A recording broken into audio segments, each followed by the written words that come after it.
posterior a ello. 7 de la mañana con 44 minutos y saludamos a esta hora de la mañana a la socióloga, magíster en criminología y gestión de seguridad ciudadana e investigadora del Centro de Estudios de Seguridad Ciudadana SEX de la Facultad de Gobierno de nuestra Casa de Estudios, la profesora Montserrat Díaz, a quien le damos la bienvenida. Profesora, ¿cómo le va? Buenos días, gracias por estar con nosotros. Buenos días, muchas gracias, aquí todo bien. Sí, profesora, bueno, hemos tenido casos impactantes nuevamente que han reabierto el debate respecto de la forma en la cual hechos de violencia impactan en nuestra sociedad. Quizás el más inmediato, la muerte de este niño, ¿no? Producto del impacto de un auto que venía arrancando, de un robo que se había producido pocos metros más atrás, y que despiertan esta sensación, ¿no? Respecto de que algo está fallando respecto de la manera en la cual se está enfrentando este tipo de fenómenos, sin caer en el sensacionalismo, obviamente, pero sí con la preocupación respecto de lo que se ha generado. Y obviamente hay diferentes propuestas, temas que se están discutiendo, sobre todo respecto, por ejemplo, de dotar de mayores facultades al personal de seguridad municipal, en fin, que quizás podrían haber jugado un rol en todo este tema. Antes de entrar en el detalle, profesora, a propósito de este último caso, ¿qué podríamos decir? Uh-huh. Sí, primero mencionar que es un tema altamente sensible, acaba de ocurrir. Es normal que las personas estén acongojadas con la situación, que sientan miedo, que estén enojadas, ¿cierto? Es un tema que además mezcla cuestiones que son bastante sensibles, ¿cierto? Una muerte de un niño, ¿cierto? Por otro lado, claro, acabo de escuchar el caso de SQM que están mencionando. Entonces están pasando varias cosas que pueden a nivel sociológico despertar en las personas sensaciones complejas. Ahora, dejando eso ahí claro, teniendo esa premisa, el miedo a la inseguridad, ¿cierto?, la insatisfacción con las instituciones públicas no es algo nuevo, y no es algo que solo eclosiona cuando hay hechos de alta connotación social o que son diferentes, ¿cierto?, en términos de violencia, me refiero a la agudización de la violencia, sino que es una constante en nuestra sociedad chilena. Y esto está bastante registrado, por ejemplo, en la Encuesta Nacional Urbana de Seguridad Ciudadana, que se realiza con bastante frecuencia en Chile, en donde, a pesar de que tenemos, esto no se trata de ser agnóstico con la violencia en el delito, uh-huh, pero a pesar de que mantenemos criminalidades moderadas, las personas tienden a sentir mucho más miedo, una percepción de inseguridad mucho más grande. Entonces, dejando de lado el hecho puntual al que me preguntas, que insisto, es delicado, es sensible, también tenemos que hacernos la pregunta de por qué sentimos tanto miedo en un país en donde la criminalidad no está, podríamos decir, desatada, ¿sí? Montserrat, buenos días. Hay un tema justamente con el miedo y quizás con la sensación de que las instituciones no responden. Hay una cosa que también envuelve al tema de la situación que terminó con la muerte de este niño, que es la usurpación de funciones de esta persona que además genera la persecución a los delincuentes que habían robado un celular, que él se vestía como de justiciero de alguna forma, termina además siendo detenido justamente por usurpación de funciones. Él fingía que era carabinero de alguna forma, estoy haciendo comillas para que entiendan también los auditores y auditoras, porque hay una sensación de parte de la ciudadanía de indefensión, ¿no? Justamente asociada también a la sensación de inseguridad. Estoy también hablando de algo que pasa, ¿no? De tratar de tomar justicia por las propias manos. Y eso también se puede explicar de parte de este fenómeno. ¿Cómo lo podemos mirar también desde la expertise? Uh-huh. Sí, nuevamente menciono que es un tema delicado, entiendo que está en investigación, ¿cierto? Uh-huh.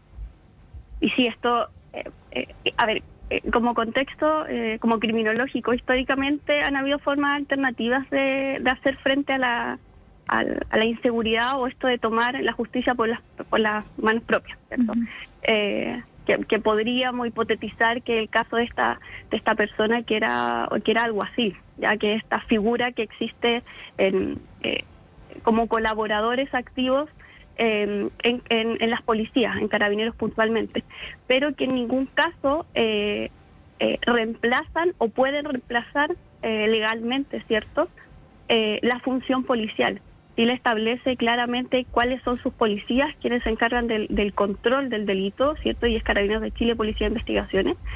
Y por eso la importancia es fortalecer a estas instituciones a través de la capacitación continua, a través de dotarlos quizás de mayor tecnología, de focalizar, darles mejor información para focalizar el delito, y que no hayan otras figuras o entidades que sientan la necesidad de tomarse la justicia por sus propias manos.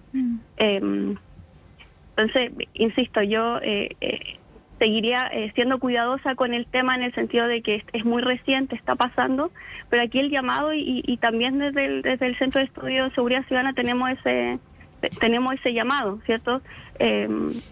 Fortalecer a nuestras policías, dotarlas de mayores recursos, dotarlas de mayor tecnología, dotarlas de mayores herramientas en términos también de datos, dónde se está focalizando el delito, dónde hay que focalizar nuestros recursos en el marco también de una institución que tiene recursos limitados, como cualquier otra institución, ¿cierto?, estatal.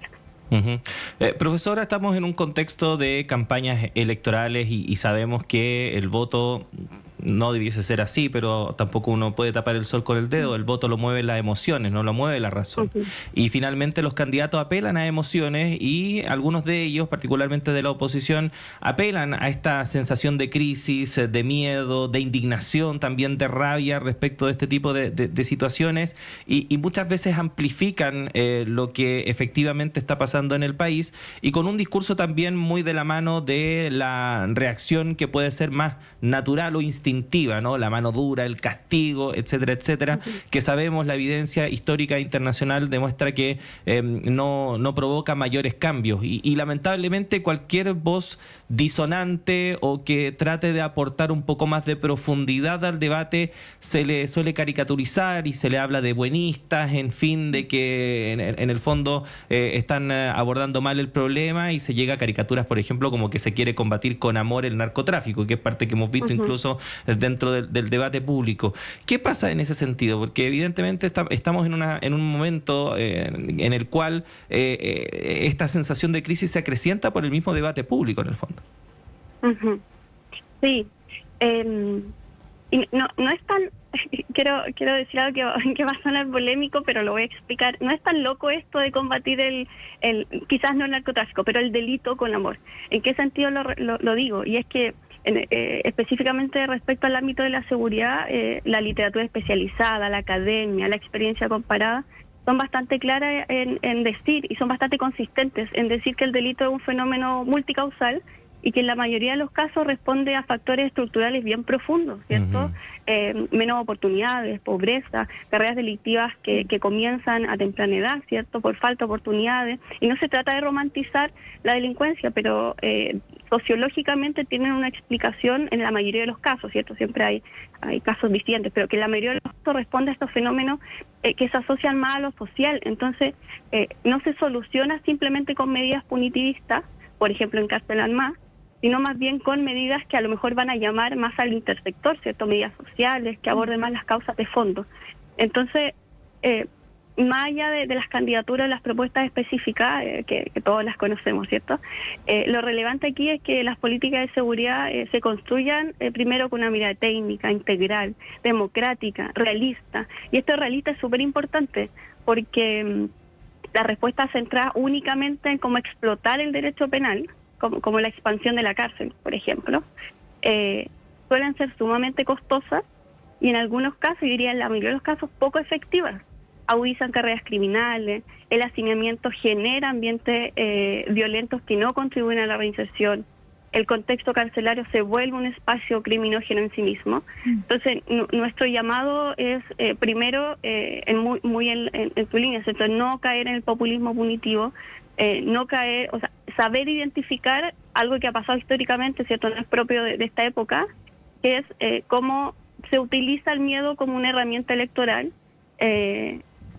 y que buscan alarmar a la población y esto es súper grave en el sentido de que solo incrementa el miedo, pero no mejora la seguridad. Y de hecho puede llegar a tener efectos nocivos, como la gente usa menos el espacio público cuando tiene miedo, sale menos a la calle. se pierde la cohesión social, que sabemos que está documentado, ¿cierto?, basado en evidencia, que es un factor protector ante el delito. Entonces, en definitiva, es un poco estar alerta. En la teoría diríamos que es como estar alerta epistémicamente, vigilar qué están hablando, desde dónde están produciendo información, cuáles son los discursos que hay detrás. Estamos hablando con Montserrat Díaz, investigadora del Centro de Estudios en Seguridad Ciudadana de la Facultad de Gobierno de la Universidad de Chile, de nuestra casa de estudios. Quiero llevarla a otro tema, Montserrat, que tiene que ver con justamente algo que está llevando a cabo el centro, que es el programa de fortalecimiento de denuncia para incentivar justamente la denuncia frente a hechos delictuales. Hay un problema que es el no denunciar y que está relacionado también, o debe estar relacionado, me imagino yo, a esta falta de confianza con las mismas instituciones, esta sensación de ¿para qué voy a denunciar si no pasa nada? Si nos puedes profundizar un poco qué pasa con este programa y cómo funciona.